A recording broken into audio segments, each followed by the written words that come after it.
Good morning, everyone.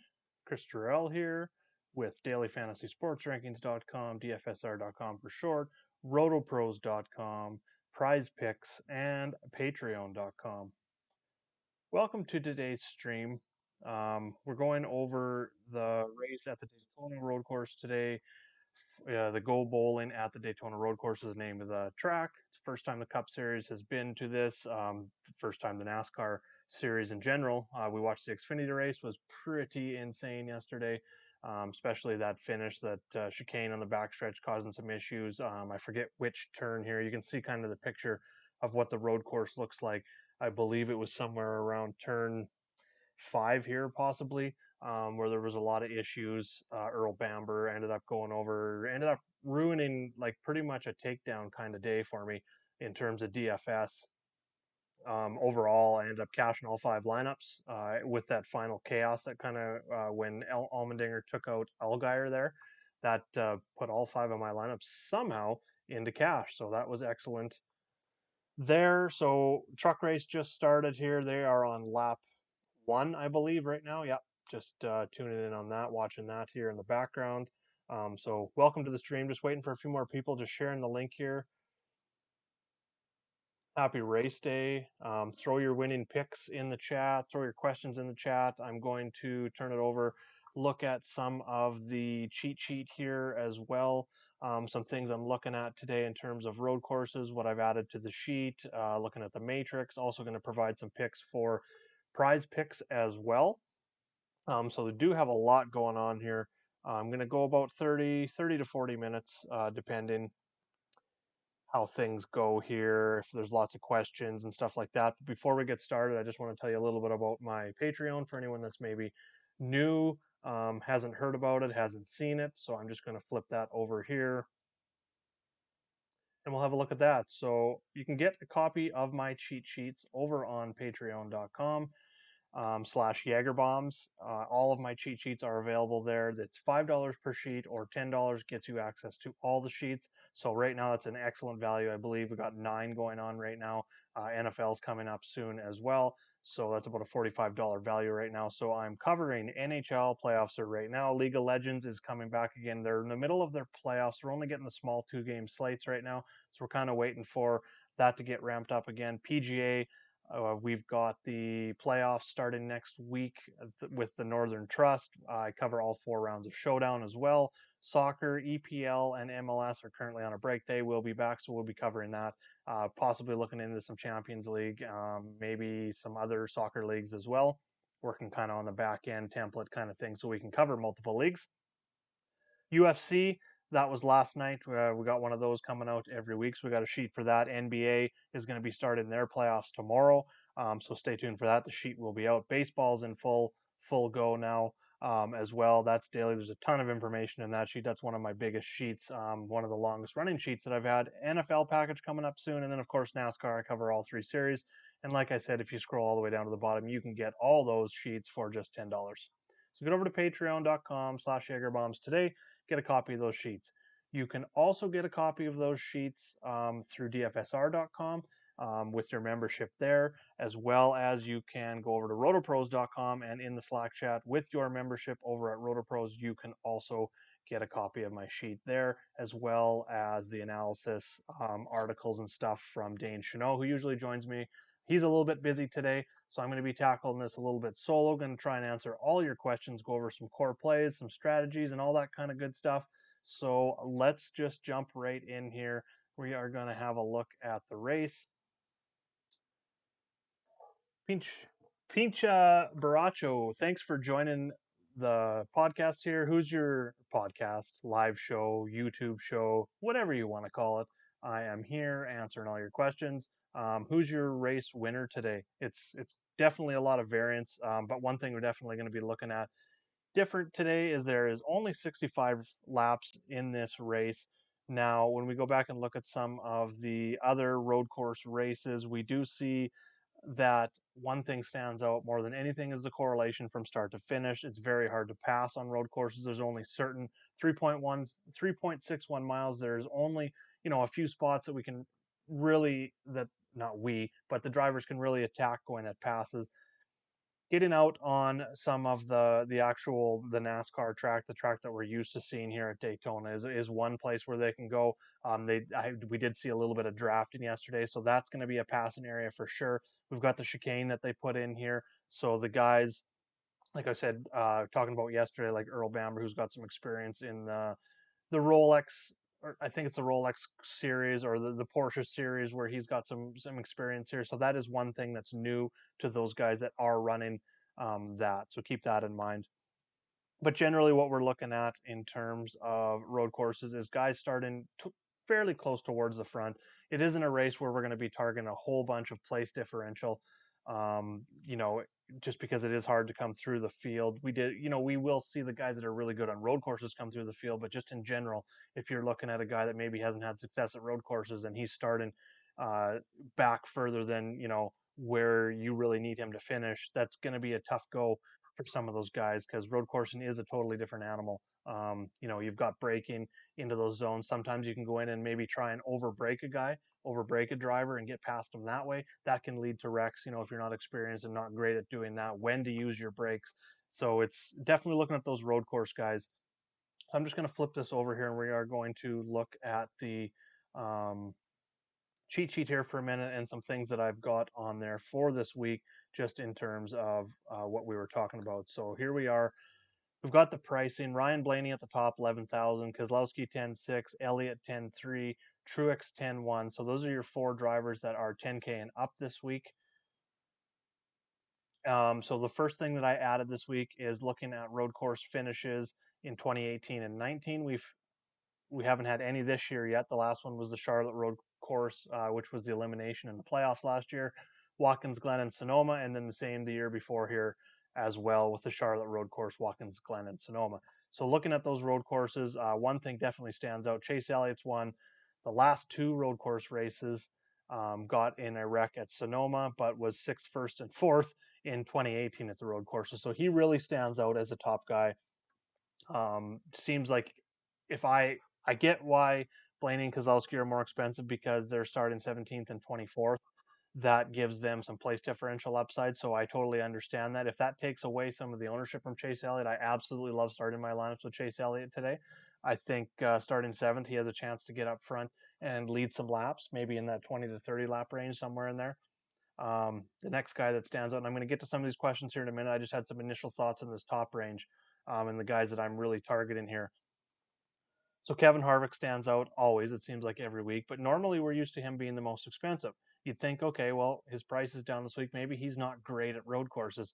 That isn't the case. He's finished 3rd, 7th, 6th, 9th, 10th, and 2nd in the last 6 road course races. So he showed upside. He hasn't won, um, but he's got top 10s in all 6 of those races. He's the only driver with top 10s in all 6 of those last road course races. So the consistency is there. Plus, he's starting on the pole. The guy starting on the pole is going to have a good chance to get out front and lead. Obviously, they're going to have a competition caution, but I believe he has the top pit stall. I'm going to have to double check on that as well, but I think he can easily get in after that competition caution. I'm just trying to pull up the Pockers thing here, trying to understand where that top. No, Harvick's kind of in the middle. He's got the 16th pit stall today. I'm not 100% familiar whether that's going to be an advantage or disadvantage for him. But either way, I think he can get out in front and lead those laps. And like I said, he's been super consistent at the road courses. So I definitely like him and feel like he's underpriced in that mid 9K range. You could definitely start a lot of lineups with Elliott and Harvick and kind of build a little bit more balance than the superstars and scrubs, although that is going to be stars and scrubs. But yeah. Okay, I'm going to go through a couple of these. I have no one in my cash player pool, Dakota, just simply because I've started playing a little bit of cash, kind of like the mile and a half, which are a little bit more predictable. I mean, predictability is a little bit off overall in NASCAR. We have no practice in qualifying right now. So that really hurts the predictability. But in terms of comparing predictability of a mile and a half track where we've got, I'd have to go back and check, but something like 12 or 13 races under our belt already, of sample size, especially, at least 6 coming back from the break where we've got that sample size of guys without practice running on mile and a halves. That's one thing. But when we're talking cash games for a road course that the drivers have never been to, a lot of them have never raced on this road course before. We've seen the chaos yesterday. I'm pretty sure the chaos is going to be pretty much the same today. We're going to lose drivers because of crashes, bumps out of the way. We've seen a lot of guys going through some of the check stops, like the turns and stuff like that, the bus stop, sorry, not check stop, and having to come to a complete stop by rule. That loses them spots. And if you lose spots or get a penalty here, it can kill your whole entire day. There's only 65 laps. So going to the back on a course that's tough to pass is tough. So just with all the variants, I'm not playing cash games at all. Looking at GPP only. And so that's kind of the way I'm looking at that today. If you are playing cash, I'm looking at the road course guys. I just talked about Chase Elliott, Martin Truex Jr. I haven't talked about yet. He's finished 7th, 2nd, 1st, 14th, 2nd, 1st over the last 6 races. So he's got 2 wins and 4 finishes of 2nd or better in those 6 races. So he stands out as a top guy. Kevin Harvick, like I talked about, has been super consistent. That's where I'd start my cash lineups probably is Harvick. Top 10s in the last 6 road course races that I've got on the sheet. Not only 9,600, so that's excellent there. I just would try and avoid, if you're going cash, I would just try and avoid that superstars and scrubs because there is a lot of variance. I would rather, go with a little bit more balance. But again, I'm not playing any cash games. Ellis, any rookies today? Okay, so we're just gonna go look at them. You know what?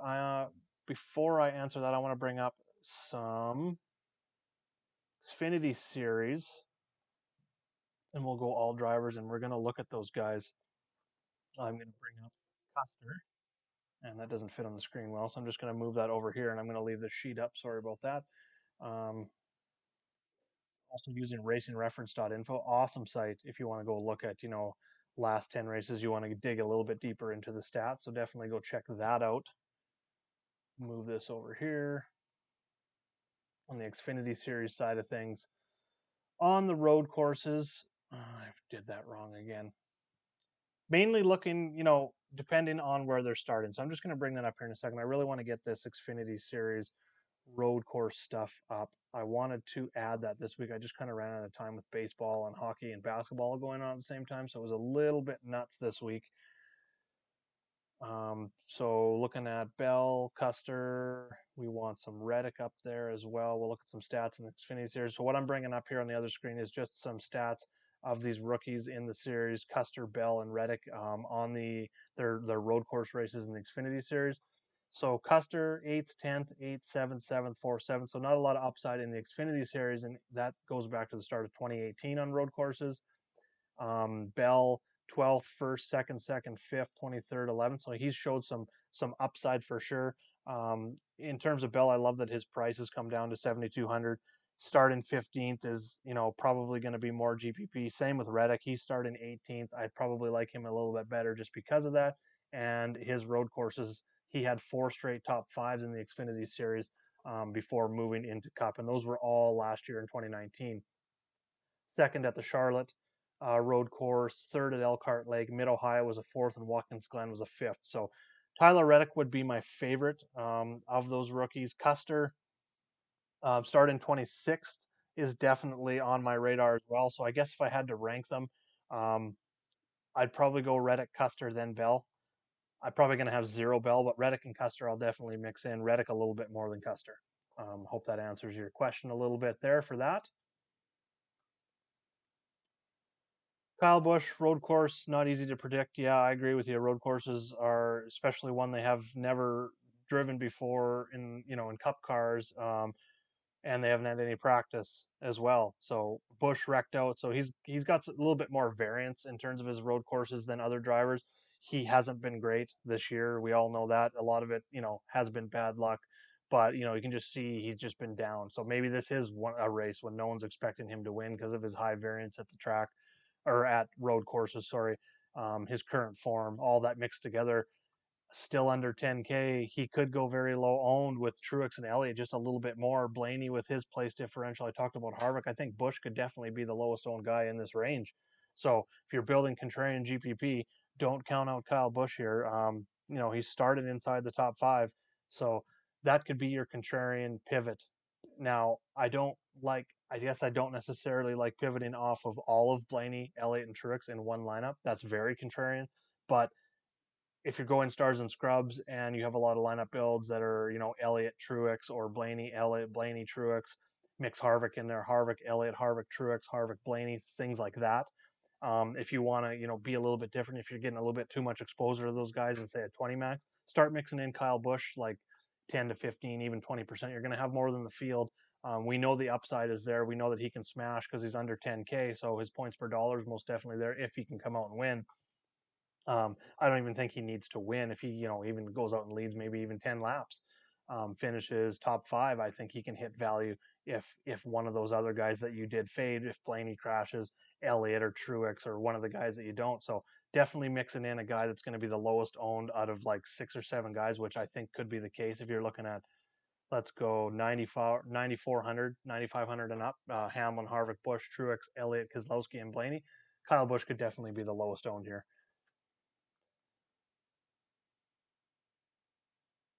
Truex a close second. Yeah, Truex has just been so good. So same with Elliott. I mean, again, we're adding a little bit of variance. Looking at road course finishes is obviously the top thing that I'm looking at right now. Form would be second.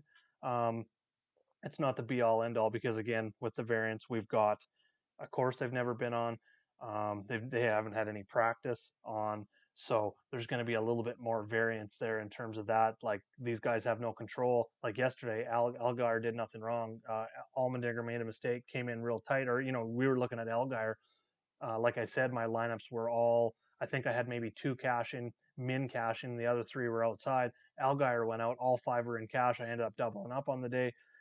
If Allgaier stays in that race, it's not a very good day at all for me, and he ends up finishing with a top 5 finish. So the guys that had Allgaier in their lineup are doing good. So just that one instant, which isn't a one driver's, and Allmendinger's a good road course racer, but he made a mistake. He got in too far, slid up the track, wasn't able to control the car a little bit, steering away from hitting the 7, ended up hitting the 7, ruining his day, which changed the whole complexion of fantasy. So there's a ton of variance in NASCAR alone. There's a ton of variance when we get to Daytona. Now we're adding a road course that they've never practiced on. So there's going to be a lot of variance. So I don't think it's a mistake going against anyone, really. You can't really make a case against anyone. There's just guys that I'm definitely going to prefer more who have that experience and know how to race these road courses and when to be aggressive and when not to. That's the key. Down in the value range, which we haven't touched on yet, and I'm going to jump right down because we've talked a lot about these top guys. Jumping down into the value range, some guys that I like right off the bat. He's a little more expensive this week at 7K, but Michael McDowell starting 30th for me. He's finished inside the top 25 in the last 6 road courses, inside the top 20 in 4 of those, and I don't know if it's a career high. I don't have all his career road courses up here, but T12 at the Charlotte Road Course last fall, and that was only talking about a road course that they haven't been to before. The Charlotte Road Course was that in 2018. He finished 18th and 12th last year, so he's got better at that track. Chase Elliott, or sorry, not Chase Elliott. Looking at some guys also that Charlotte Road Course. Yeah, the price on, sorry, Ellis. Yeah, I'm going to stop there for a second. The price on McDowell at that value at 7K. At that place differential upside, he only needs to gain 10 spots. If he finishes 20th, we'll go and look at the DK matrix here. I haven't jumped over to that yet. 20th place finish for him is 34 points. That is most definitely doable for him. And that is right around that 5X. It's probably going to be a little bit more. He might get a fast lap in there or two. Maybe not. But that's kind of what we're looking at. And he's got top 15 upside, I think. So we're kind of looking at that 6 to 7X upside for him. So at 7K, I'm definitely on board with Michael McDowell as a top value, especially if you're fitting in a couple of these guys. 7K, it just seems like with his place differential, he could probably be, he's going to get a lot of ownership. I think the ownership would be a lot less on him if he was kind of in that 8K range. I think he shouldn't be cheaper than some guys that are maybe starting inside the top 10 that aren't great road course racers. So he's also cheaper than Christopher Bell, Tyler Reddick, Brendan Gaughan, Cole Custer. Like Gaughan is more, he's the guy we're looking at Daytona and Talladega when we're talking the super speedways. Not really the road course racer we're looking at targeting here. So seeing him at 7,500 just is going to raise that ownership for McDowell. And then going down a little bit further, just got someone knocking on my door here. Sorry for that. Is Chris Buescher, 6,600. He's starting 21st, so he's starting a little bit more forward, but he's $400 cheaper than McDowell. He's going to be a little bit lower owned. Starting 21st. Looking at he's finished inside that starting position in 6 straight races. 18th, 13th, 16th, 17th, 20th, and 12th. 6,600, definitely going to be a core value play for me. And Stenhouse is going to be a little bit more of a pivot just because he's going to come with some variance. Always, doesn't matter what track it is, but he does have some good road course history in the last 2 years. Starting 25th today, he's finished inside that starting position in 5 of the 6 races, gotten a crash at the first Charlotte road course. But other than that, he's been 17th, 15th, 21st, 16th, and 18th. So that's been very good. But with his just variance that we know, he's one of those drivers that's very aggressive. It's probably going to get into some of those corners in these road courses. Really push the envelope in terms of trying to overbreak guys and getting in there and maybe pushing them and making some contact and stuff. So probably going to be the pivot. If I had to rank those 3 alone, those are kind of like 3 of my favorite value plays down here. Would be probably McDowell, just because he's starting back in 30th, but it's very close between him and Busher because Busher's a little bit cheaper. But they've got very similar upside there, so I will take the place differential slightly. And then Ricky Stenhouse. Going a little bit lower, you could take the risk, John Hunter Nemechek. I'm just going to go look at his Xfinity series. So he's got 4 races over the last 10 Xfinity series road courses. These were all last year, 2019. 7th at the Charlotte, which was awesome to see, because before that it was 26th, 31st, and 12th. So not a whole bunch of success. So starting 28th is going to be a little bit of risk there, but I think he could be low owned. He's going to be more of a GPP pivot again, him and Stenhouse off of Busher and McDowell if you're trying to mix in a bunch of these low end guys. Corey LaJoie under 6K. Going to be some variance there with him. I was hoping he would start outside 30th. Not the case. He's going to be starting 29th. So I don't see him finishing a whole bunch ahead of his starting position. Excuse me. So we're looking at about 30 points from him, which is about a 22nd place finish. I don't see a top 25 really out of him today. That's not really what I'm predicting. So he's going to be more of he's lower than Nemechek on my list even today, just because I don't see a top 25 coming from him. So starting 29, I'm kind of got him 25th to 30th today, and that's just kind of below that 5x threshold. I think John Hunter Nemechek can definitely get up there a little bit more. It gives us a little bit more of a safer floor, but neither of them really have a safe floor per se. Going to be more GPP value plays for me. Matty D, haven't talked about him. Definitely a core play for me today. I haven't jumped into that mid-range. 7,800 seems a little cheap for him. I guess a lot of it has to do with him starting 9th. So he started inside the top 10, which I'm not too keen on him starting inside the top 10. I'm just going to actually, we look at his finishes. I love that he's finished 11th, 6th, and 4th. He's been excellent in 2019, last year on the road courses after a so-so year in 2018, 17th, 13th, and 33rd. So I just wanted to go see his starting positions in these races as well. See if we can draw anything from that. So at the Charlotte road course, we'll go from the last race forward. He started 18th, finished 11th. Watkins Glen, he was 20th, finished 6th. Sonoma, 19th, finished 4th. So the one thing I'm noticing here is he hasn't never started this high up. I actually, thinking about, track position and that sort of thing with his success, I kind of do like that, because he's a driver that has been able to move through the field and almost pick up double-digit place differential in almost all of his road course races. He's not going to get that today, obviously starting 9th, but he's kind of going to be starting where we've seen him been finishing recently. And at 7,800, if we could get 40 points out of him, I think that would be excellent. So that's kind of in that 8th to 10th range. I think he's probably a guy that we can see some fast laps out of, maybe even get up and lead a few laps depending on what happens during the race. I don't see a huge amount of upside out of him, but definitely a nice floor for Matty D with the way he's really, really improved on the road courses. 7,800 just seems a little too cheap for him. But again, that is going to be a lot to do with his starting position of 9th. One guy who is definitely too cheap compared to his starting position here is Alex Bowman at 27th at 82. For him to get 40 points, he only needs like a 16th place finish today because of that, place differential upside, him starting back in 27th. And the reason he seems too cheap, finished second at the Charlotte Road course and fourth at the Charlotte Road course in 2018. That was obviously the first time they had been there. They had practice there, but it was the first race there. So the first two road course races on a brand new road course for the Cup Series, he's finished fourth and second. Those were his best two road course races. Other than that, he's finished 14th, 14th, 14th, and 9th. So top 15s in the last 6 road course races, starting 27th. We only really need, like I said, him finishing around 16th. That leaves a ton of room for upside. Alex Bowman is most definitely one of my top plays today. You'll probably see that in some of my skeletons that I posted. So yeah, Matty D, DeBenedetto are by far the top 2 guys that stand out to me in that mid-range that I'm looking at today. But it's going to be Bowman over DeBenedetto. Simply, cash games. I love DeBenedetto. Talked about that. But in terms of upside, Bowman just has more upside starting 27th, and they both had very similar success on the road courses so far, especially last year. So definitely going to be Bowman with that upside for me.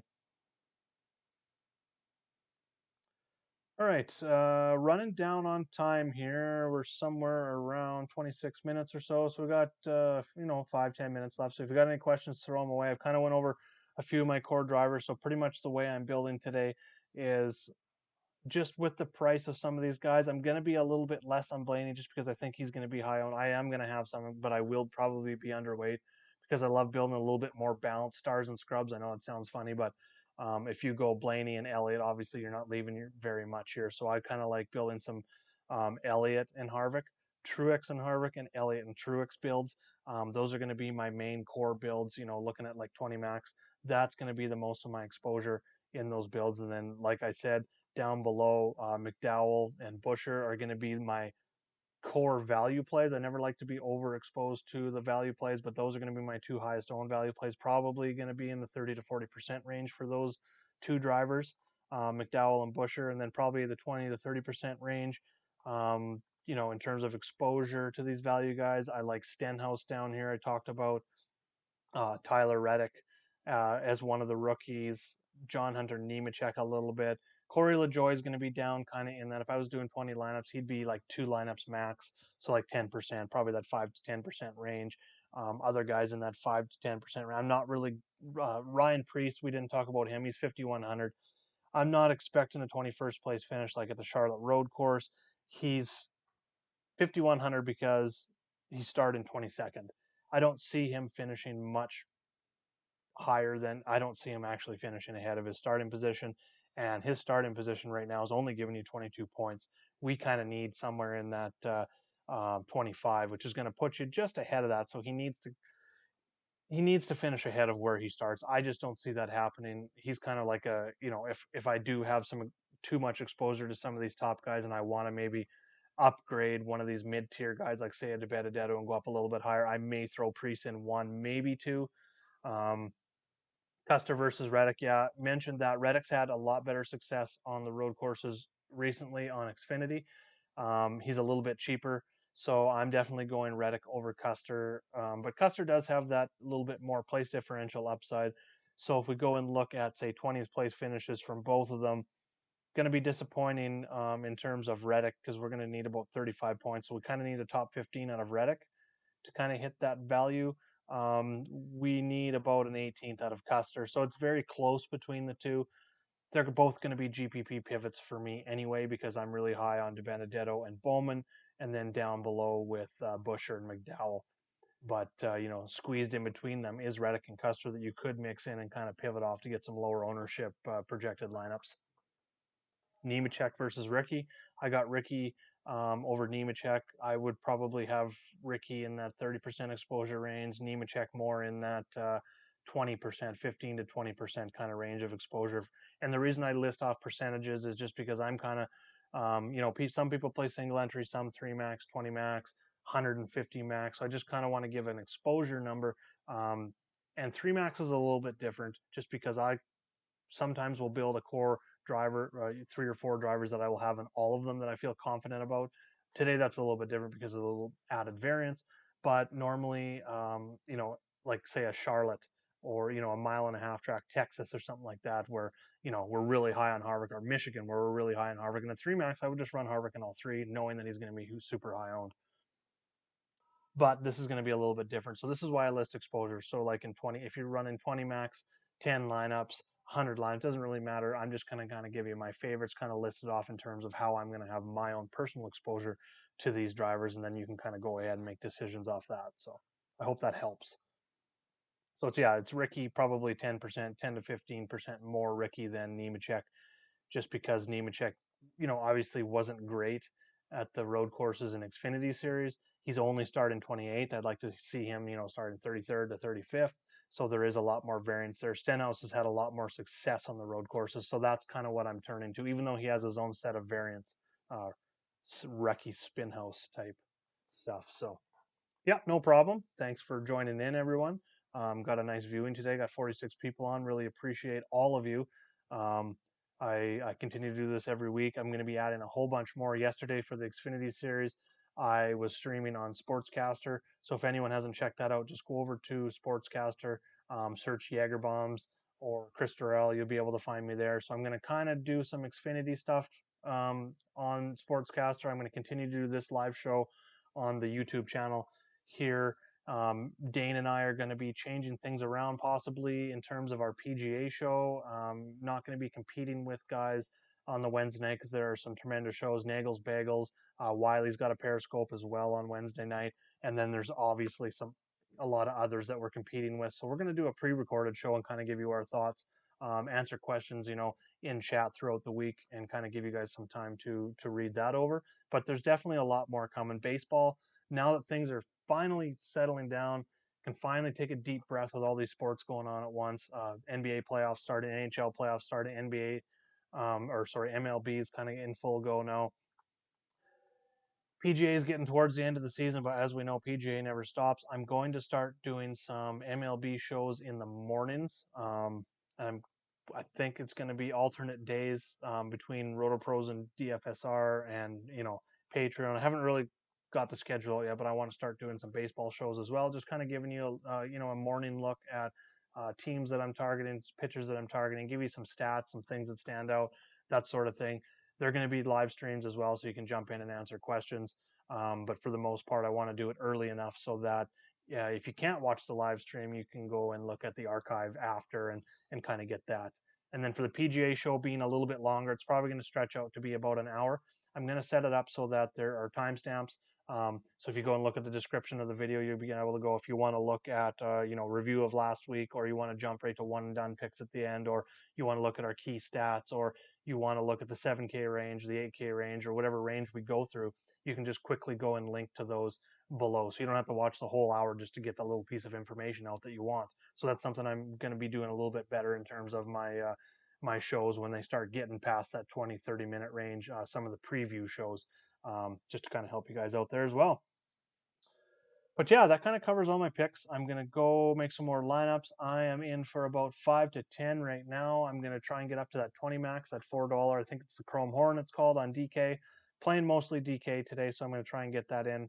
Talked about my exposures. I don't see any more questions here. Mundo's World. Who's the best driver for value starting in the 30s? Okay, so I'm going to go and sort the sheet here just so we can have a look at them all together. Starting 30th and back. Yeah, so right at the top, Michael McDowell, number one. He's really, you know, looking at all these guys starting 30th and back, Michael McDowell is the only driver that I have exposure to right now. Again, the Daniel Suarez, it's the same story. We get pretty much every week with him simply because he's in worse equipment now. A lot of these, he comes back with some track history. A ton of these tracks, flat tracks are one. Road courses here, as we can see, he crashed in the Charlotte road course last year, but 17th, 17th, 21st, 4th, 15th in 5 other ones. So 21st or better in 5 of those 6 races. He's starting 32nd, 31st, sorry. That stands out for sure. The problem is, this is just like all those other tracks where he stands out in a bunch of models because of the course history or track type history, that sort of thing. Start looking at the form, start looking at the season form. It's just not there for him. Just because he's in less equipment now. So I guess you could use him as a pivot off McDowell if you think McDowell's going to be 50% owned in GPPs and you want to, in your 20 max, go, maybe be a little bit underweight on McDowell and throw two of those and pivot off and go to Daniel Suarez. I guess you could go that route. The speed isn't really going to be a concern in the difference in equipment on a road course as it is going to be on the 1.5 mile or the 2 mile tracks or the 2.5 mile non-super speedways, that sort of thing. So the disadvantage, I guess, is a little bit less. The speed and is a little bit mitigated, so you could definitely go to him. But those two are really the only guys starting outside of 30th that I'm targeting. All right, that pretty much takes care of anything. If you have questions leading up to lineup lock, don't have. Oh, you know what? Before we go, I also wanted to share with you. Before you go, Dane wasn't able to join me today, but he does have his article up over on rotopros.com. He does a great job every week going through the track, what strategies he's looking at for the track, and then with that information goes in and gives you his core plays in each price range. So I'm just going to jump and give you that here. I have to change accounts over so I can get that link for you. There it is. That is Dane's article link. Make sure to go check that out at rotopros.com. And if you have any questions, jump over to the RotoPros Slack chat. Me and Dane will be in there leading up to lineup lock. Share your lineups, DM your lineups. We'll go over them for you. Answer any strategy questions, give you our core plays. One driver versus another. Kurt Busch, yes, hasn't been as consistent. It does have 4 top 10s in the last 5, but last year was a little bit disappointing. 20th, 10th, and 13th. He's starting 8th. That's going to be I would say FanDuel play only or a pivot off of Alex Bowman. Just because Bowman's going to be popular starting 27th. Kurt Busch is going to be a lot lower owned, but if he can finish inside top 10, I think that's good for FanDuel. A 5th to 8th place finish would be excellent on FanDuel. At his price, I just don't see the upside on DraftKings though, so that's where I'm at with him. Same kind of thing with Byron. I like Boyer a little bit more if you want to go up, spend a little bit more. He's starting 12th. He's been excellent on the road courses as well. Although there's a little bit more variance with him, like in see 20th at Watkins Glen, he does have top 5 upside for sure. And that, top 5 upside is going to give you at least 7 place differential points, which kind of separates him from maybe some of these guys above him that maybe finish a little bit lower. Thanks for the questions. Thanks for joining in. Again, jump into the RotoPros Slack chat. Me and Dane are in there to lock. DFSR.com. We're having some issues with the chat. I believe it's going to be up and running here shortly. So if you got questions, jump in there. If not, hit me up on Twitter at Jaeger_bombs9. You can also leave your questions below in this YouTube comments. I will get to those down there as well. Make sure to subscribe and like, or hit me up one last place, patreon.com/JaegerBombs. Get into the Slack chat. I will be in there until lock as well. Thanks for joining me, everyone. Have a great day. Let's get some green screens. Happy Sunday.